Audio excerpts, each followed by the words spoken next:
Come on back. Come on out. Come on out.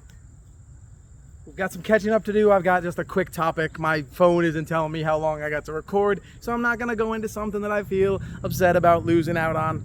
All right, so we're just going to ramble. We're going to rant.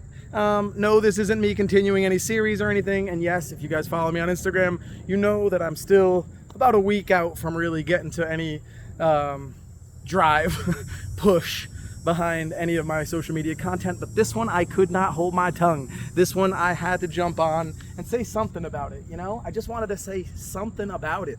Is it a Reddit thing? No. Is it something I know? No and no. Okay, all your questions, no. It's just something I got to get off my chest, because I know that there's a big part of this modern world that is all psyched up about meditation, and I love that.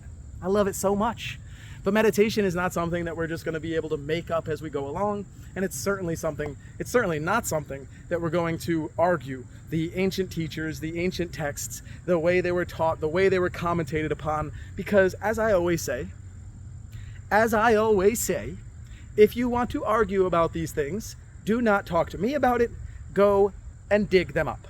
Dig them up and argue with them, because I'm just teaching what was taught in the texts. I'm teaching what my teacher taught me.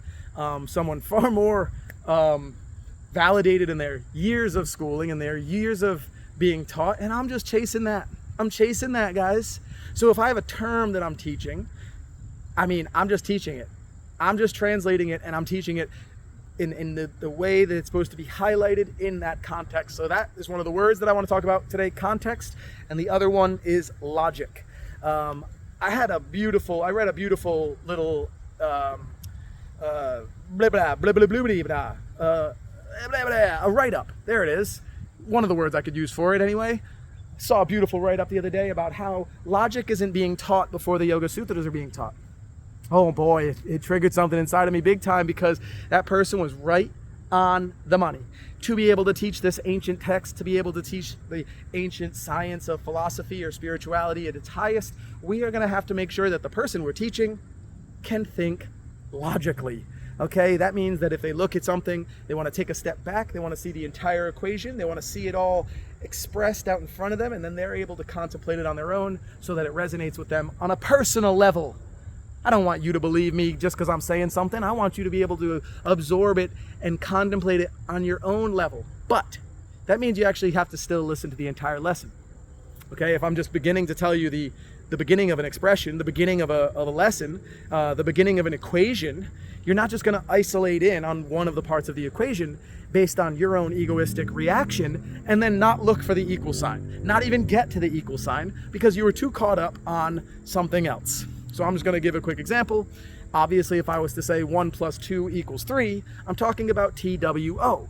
But if the person's ego translates that as TOO, and you say 1 + 2, they might say, wait a minute, how are you adding 2 with 1? TOO is not a number. Well, I wasn't, I'm talking about, and then they cut you off again. Well, no, because TOO isn't a number, and you said it after 1 and plus, and that means, it just doesn't make sense. It just doesn't make sense. You'd want the teacher to explain to you that the 2 is a number. You might think of it, your ego might have reacted to it as TOO, but that has nothing to do with the lesson that I'm being given. So, the context of 2 matters. I want that 2 then is different than 1 + 2. Okay, we would know that based on the context, but if all you see is the number, or if all I say is 2, you would have to know how it's spelt, and you would have to know the context, because I could even say 2 in a sentence where TOO could work, but if you think of it as TWO, you get it. You guys are smart. The people that follow this stuff, you guys are on board with me. I'm just trying to build up to something like I usually do, okay? We're racing through this one, by the way, guys. Context matters. Context matters. I don't care what text you're studying. I don't care what language it was originally written in. If you don't have the truest, most original context, then when you translate that word, you could be completely wrong. And if you're completely wrong, then you're being guided by a misunderstanding. And then what happens? What comes after the equal sign is going to be wrong. I'm sorry. It's going to be wrong. Here's another one. If I point and just say there, don't give you the context. I say there. Do you know if it's being used correctly? Do you know, if I flip the camera, if I'm talking about a group of people and you say, what do you mean? I said, their clothes. It's a group of people, I'm talking about their clothes. Or I could be pointing and there's something over there. So the word there just doesn't mean the same thing because I'm pointing. You'd have to know what I'm pointing at and what the full context of what I'm saying is. So imagine, this is the English examples. Imagine if I now took it to the Sanskrit, one of the most ancient languages in the world's history, teaching of a sacred science written in old books that had to be kept in their original translation. Why? Because the words can mean so many different things depending upon the context. Am I fired up? Yeah, guys, yeah. This stuff is worth firing up about, okay? If you don't get fired up about philosophy, I don't know what to tell you. Do you like my background today? It took time. I had to scroll through a lot of them. All right, we don't have time for this. We don't have time for this today. Okay. Sat. Sat in Sanskrit can mean a bunch of different things. It's pretty awesome. Okay. Sat in the way that we would say Satya means truth, to be truthful, to be honest. But if we're saying Satchitananda, or we're saying Om Tat Sat, it's going to have a different context on a much grander scheme of things. Okay, when we think of Sat as far as truth, and we think of being honest, then yes, Satya, honesty, is going to be relayed to that person being able to speak of truth. Speak truthfully. That's green. That color is green.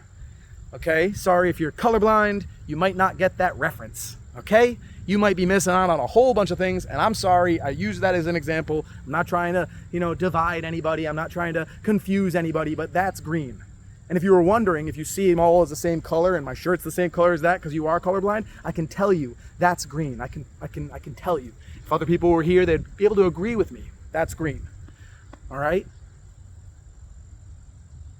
But when I point to something and I say Om Tat Sat or Satchitananda, and we're talking about the grandest context of this, or in the beginning was Sat and Sat alone was there, like we get from the Chandogya Upanishad, I'm not talking about truth. The word is going to change. Now, you might know it as truth, and when I say the word Sat, in the beginning Sat and Sat alone was there, you might say, oh, in the beginning truth and truth alone was there? Well, yes, but we got to know a different meaning of Sat. Sat can also mean existence or isness, the ability to exist, the ability to perpetuate, the ability to have an energetic expression that can never be destroyed and that was never created. Oh, so truth? Oh, so truth? No. No. You have to be able to take a step back, look at the sentence, and put in the word. If I was to just, when you say truth, if I say existence, in life, like in life, is that the truth? No, that's existence. What? No, I'm asking you if it's true or not. No, it's existence or not. No, these words aren't interchangeable. So why in our minds, why in a logical person's mind would we ever think that these two words would be interchangeable? It's the same goes for yogas, chitta, vritti, nirodha. We have Patanjali's definition of yoga. Yogas, chitta, vritti, nirodha. That chitta that he's referring to is of the individual, the storage space of the five vrittis, pramana, vipariyaya, vikalpa, nidra, smrtaya, and he delineates them into the embodied purusha, the single person, one person having a chit. But when we say Satchitananda, that chit is very, very different. There's not five vrittis that go along with it. It's on the grandest concept possible, the grandest scheme of things possible. So if we were to get chit confused with knowledge or with divine all knowledge, sarvagnya, okay, the individual memory bank, if you will, and that all knowledge, then obviously we're not going to just be able to interchange them. You're going to have to step back and see the sentence. You're going to have to be taught what they mean depending upon the context. I'm not the teacher, guys. I'm not the teacher. Anyone in this modern age shouldn't consider themselves the teacher because there's books that need to be studied. There's teachers that have come for thousands of years and had this stuff either proven and validated or disproven and contemplated upon and debated upon thousands of years worth. So as a teacher in the modern context, when people want to have some kind of quarrel of words or conflict of ideas when I'm just expressing it on a very basic, simple level. This means this and that means that when it is surrounded by these other words. That right there proves whether or not a person can think logically, can have an open mind to recognizing context, or whether or not their ego is going to be so loud that it needs to interject and it needs to have its opinion heard and it needs to find some way to confuse itself. If I told you that something exists, I'm not telling you something's true. I can point to a magic trick and have them prove to you that the thing still exists, but your eyes were fooled. Your mind was fooled by the magic trick itself. Same goes for memory. If I said all knowledge, all omniscience, or memory bank, I wouldn't be talking about an individual's memory bank saying that you're all omniscient. We're going to have to know the delineation between these things. So there you go. A rant and a ramble, a true blue concrete yogi rant. I hope you guys enjoyed. Have something that you're contemplating. Have some deeper philosophy. If I could leave you with something, it would be find some deeper philosophy, find some scripture or some line of thought or reasoning. Go to Plato, go to Aristotle, go to the old poets, go to the old texts. Find something that you just kind of have to scratch your mind over. Look up the ancient definitions, look up the ancient translations, look up the most pure contextual translations of those words, and then be able to kind of chew on it and think about it. If your mind immediately knows what it means, congratulations. You're up there with the greatest thinkers of all time, and you should probably teach me. Get in touch with me, teach me some stuff, please. Because a lot of this stuff has to be contemplated, not just for a day or two. A lot of this stuff takes a year. And if we're young and we think that we grasp it like that, or we want to interject our own egoistic opinion or egoistic translation, we need to slow ourselves down. We have to check ourselves. As Socrates said, the wise man knows he knows nothing. So check ourselves, check in with some high-minded philosophy, give your brain that exercise, give your soul that deep contemplation, and I hope you have a beautiful day. I'll see you soon. I'm fired up today. Tomorrow might not be the same, but if you give me a week, you are going to see a Dominic Napa, you are going to see a concrete yogi that you've never seen before, and I'm looking forward to sharing that new heightened expression with you guys. Thank you so much for tuning in today. Peace, peace, peace.